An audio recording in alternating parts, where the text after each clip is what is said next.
So this recent incident, if indeed confirmed, would fit into a broader pattern of increasing ethnic violence in Ethiopia that's accelerated since the outbreak of the conflict in Tigray in November 2020.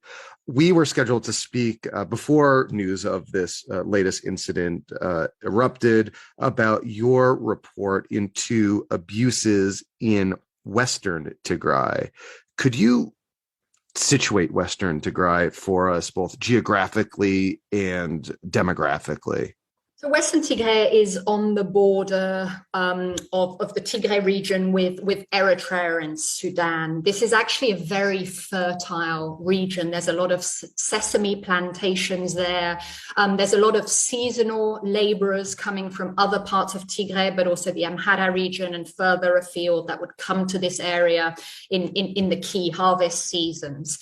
So this was in many ways quite a vibrant area, quite a fertile and wealthy area, but has also been an area which has been contested for decades. And what are the main ethnic groups that have resided in this area? I mean, predominantly there have been both ethnic Tigrayans, ethnic Amhara communities, and also Walkite communities, which are much more of a mix. And in many ways, there have been a range of definitions and self-identification, both with the Amhara community and with the Tigrayan community, and within their own community as well. So these are in many ways the key communities around which a lot of the contestation and the demands and the related abuses have been happening. So take us back to November 2020 when the conflict in Tigray starts. How is this conflict experienced in Western Tigray specifically, where your report focused? Well, Western Tigray is very much one of the first area where the conflict broke out. And, we traveled to Sudan in December 2020. So, about 1 month after this conflict in Tigray had started. And we mainly spoke to individuals and communities that had fled from Western Tigray and really kind of described how much their lives had been turned upside down in the space of a few days. No one was expecting what was about to happen. And so some, really incredible testimonies of, an individual bathing in a lake, an individual in their kitchen cooking that what they were about to eat when the fighting just completely caught them off guard. So one of the first areas affected by the fighting and where the fighting broke out. Now, very quickly in the space of a few weeks, the federal government forces with allied forces from the Amhara region and also militia from the Amhara region took control of Western Tigray. A lot of the special forces of the Tigrayan forces and also local militia in towns in Western Tigray actually retreated very quickly from this area. And as we will describe, what then happened was very quickly Amhara regional officials and new administrations were established in Western Tigray, going back to late November 2020 and December 2020.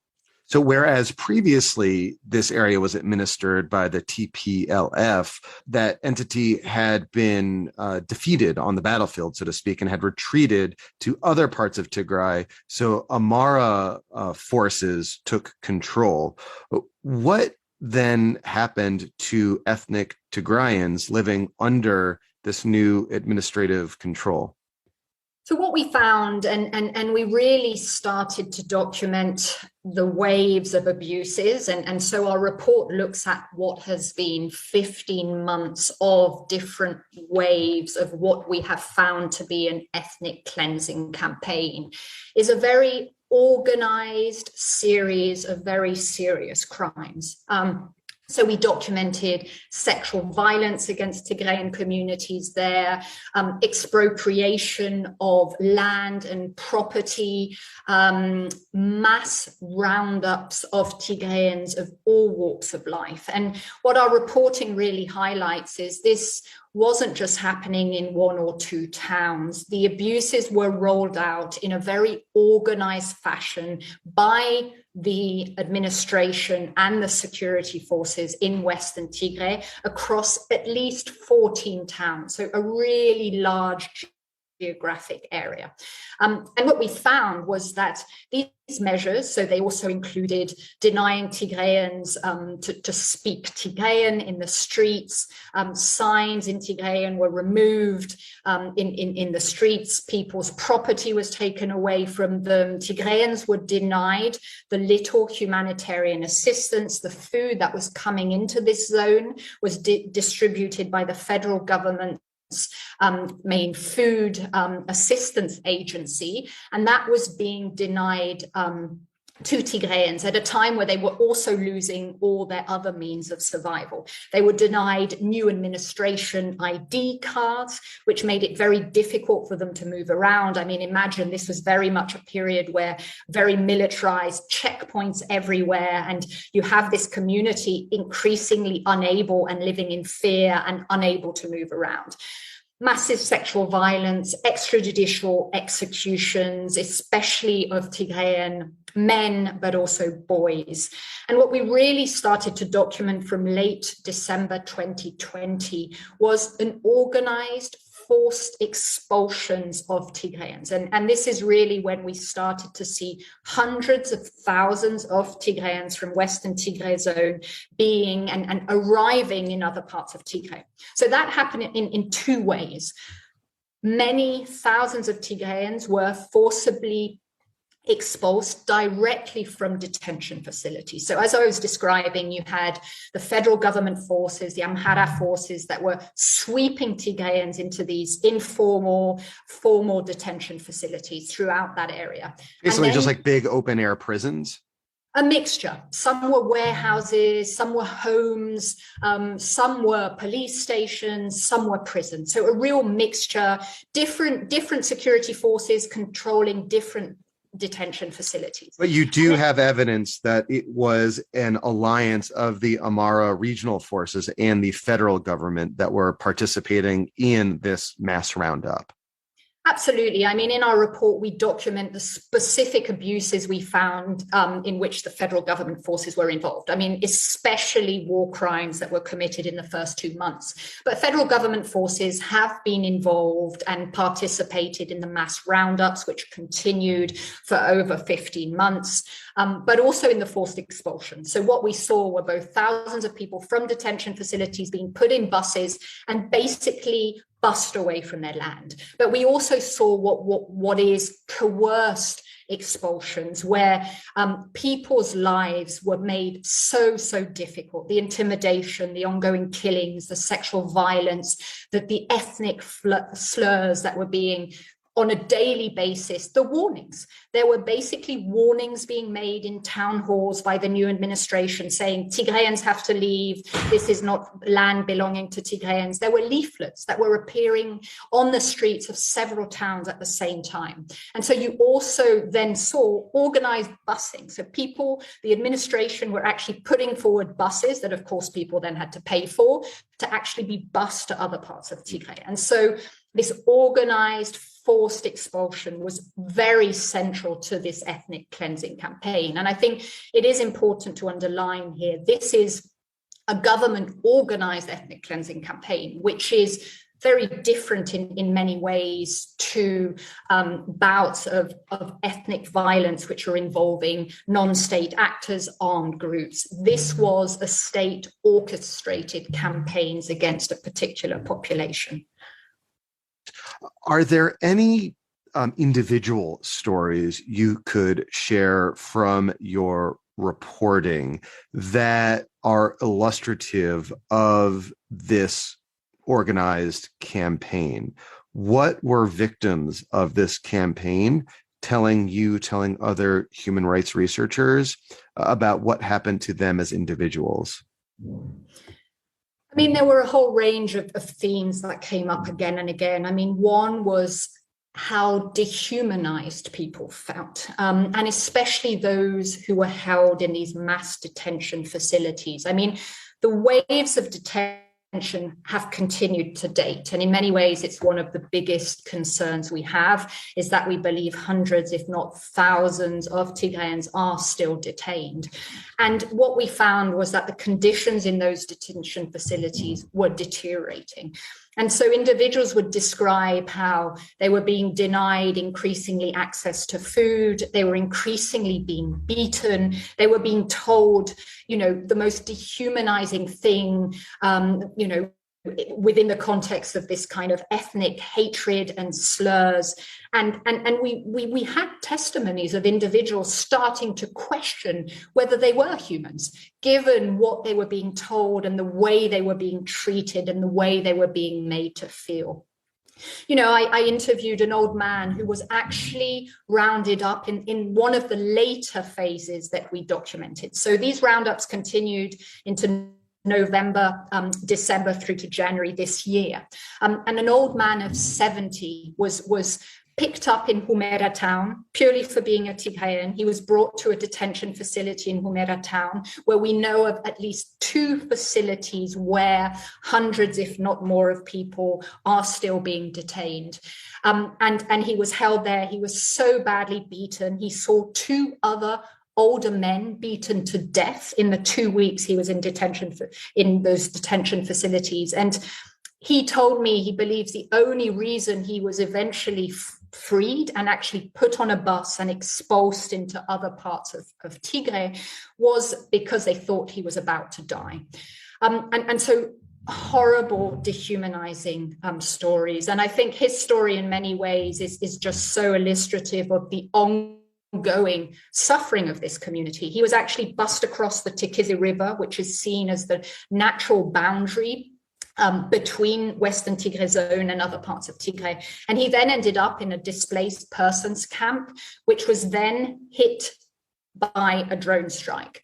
And so I was speaking to him, not only because of his experience in Western Tigray zone to understand how he'd ended up in this displaced people's camp, but also of a survivor of a horrific drone strike, which killed dozens of people who had just been forcibly expelled as part of this ethnic cleansing campaign. And this was a drone strike on a displaced persons camp. Yes. So deliberately targeting civilians. There are absolutely real questions about why the victims were predominantly women, children, very young children, and elderly people, because what we were seeing in Western Tigray at the time was it was mainly elderly people and women with young children who were basically being forcibly expulsed, whereas men, boys of the age of 15 through to 50-year-old men, were being detained. And so these were the people in that displaced camp, which was targeted on what was an Orthodox Christian Christmas night while they were sleeping. So what you've described to me is not the spontaneous eruption of communal violence, but as you described, a really organized campaign of ethnic cleansing on the part of the government in partnership with the Amhara regional forces.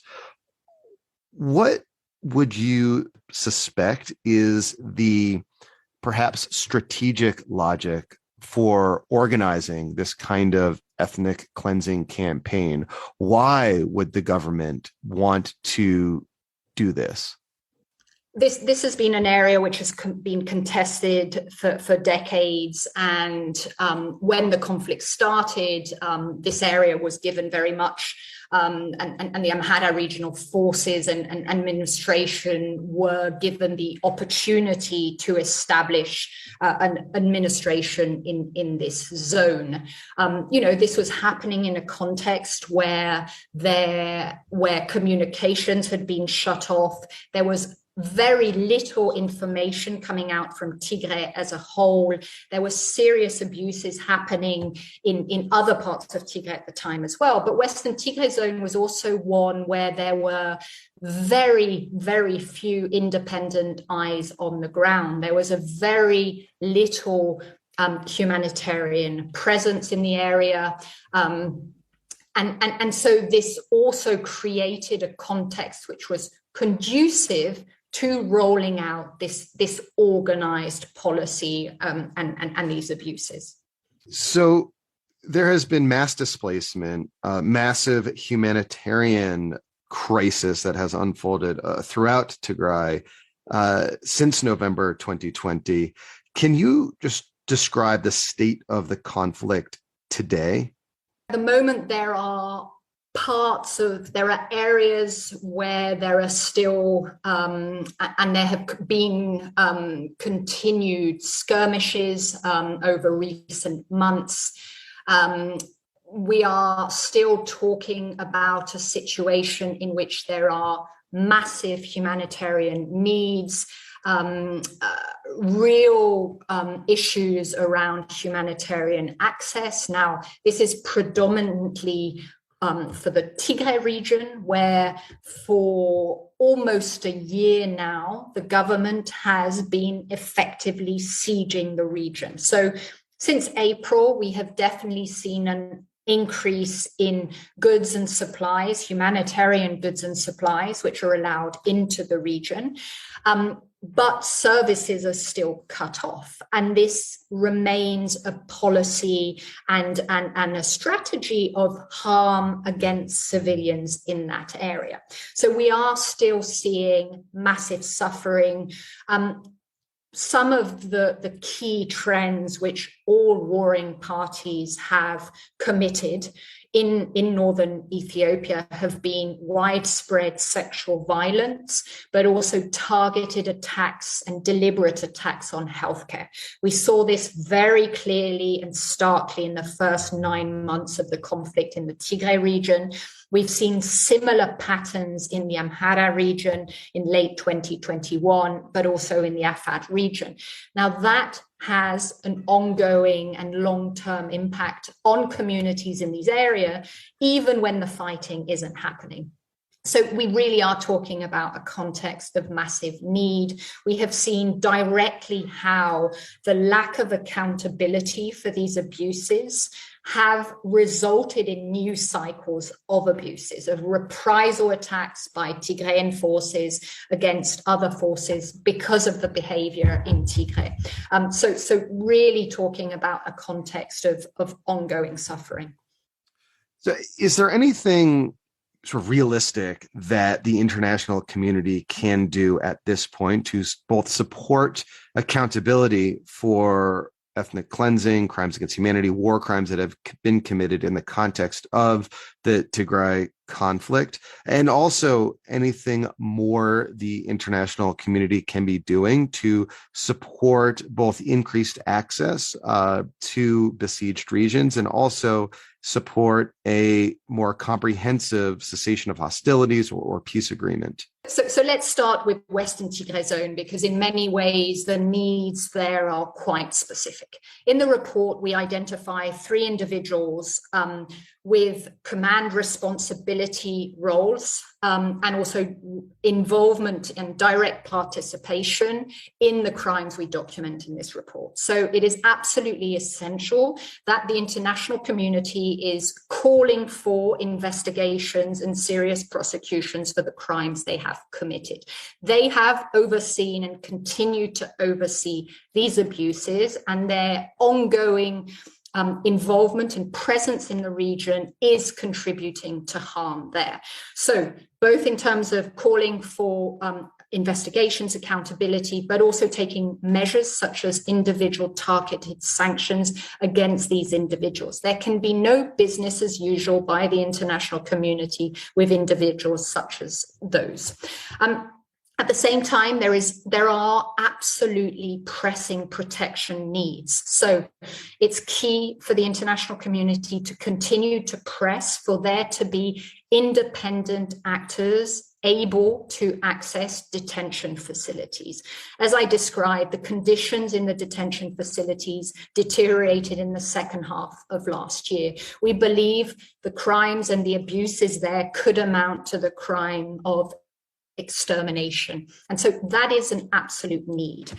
Given that this is an area where there is likely to be a protracted political process which needs to happen, it's also absolutely key that there is a protection presence in the area. So that can happen in many ways. First of all, there needs to be a much stronger humanitarian presence there to ensure that all communities, and we're not only talking about Tigrayans, but others as well, are accessing assistance, but a presence which is really protection-led and where there is stringent oversight.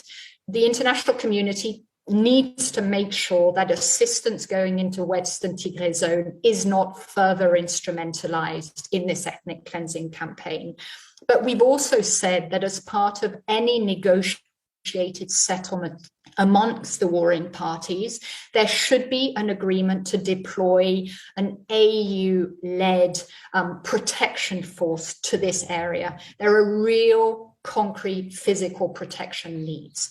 So in terms of more broadly, basically peacekeepers from the African Union would be a useful way to protect civilians under threat. Absolutely. So we've called for an AU-led peacekeeping force, which would obviously need to have significant international support and participation, if possible, as well. And it would play several roles. It would play a physical protection role. It should be playing a monitoring role. It could also help facilitate independent, unfettered humanitarian access into that area as well. One of the issues that came up in a lot of our discussions with the Tigrayans who had been cleansed from this area was, and not across the board, I would say, younger generations were feeling very angry and more reluctant to return home, but many of them want to return home. And so it's going to be absolutely critical that there is a safe environment and a conducive environment for them to return to. More broadly, it is absolutely key that international pressure doesn't press for humanitarian access as a confidence building measure. And we've really seen that shift in the last few months, unfortunately. Last year, the call for humanitarian access to Tigray was very much put forward as a priority in itself.